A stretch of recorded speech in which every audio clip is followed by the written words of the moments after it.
Hello mga kachabu, good afternoon po. Kasalukuyan pong kumakain ang ating mga alagang baboy ng kanilang pananghalian. 5 kilo lang po ang pinapakain ko kapag tanghali since mainit po.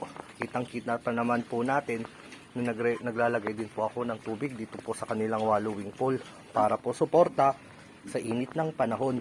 Mahirap po kasi kapag mainit masyado, baka ma-stroke sila. Hindi, totoo. And then, para mas ganahan silang kumain, mainit kasi sa katawan ang feeds, lalo na itong mga pag-grower na sila, masyado nang mainit ang kanilang katawan. Yan po, kita nyo naman po, hindi po dire-diretso ang pagkain nila. Kumakain po sila, and then kapag nainitan, saka naman po sila nagdidip po dito sa wallowing pan, and then kakain na naman po. Napakaganda po nito na para po ma-less po ang kanilang stress. Sinasabayan ko rin po ito ng Vitamin Pro every morning po para po mabawasan po yung stress nila sa init ng panahon or sa lamig ng panahon. Kaya po ganito po ang ating itsura.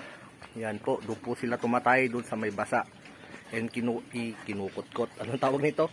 Inaano ko na lang po, dinadakot ko na lang po ng pala para po hindi po maipon doon at hindi po bumaho. Ayan po sila, ganyan lang po. Tapos mamaya ko na po sila pakakainin mamaya alas 8. Doon ko po dadamihan. Nakaka 22 kilos na po sila per one day. So yung isang sako po which is 50 kilos, almost 2.5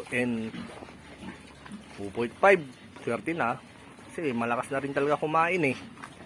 So sa mga may gusto pong magtanong, PM lang po regarding po dito sa ating pagbababoyan.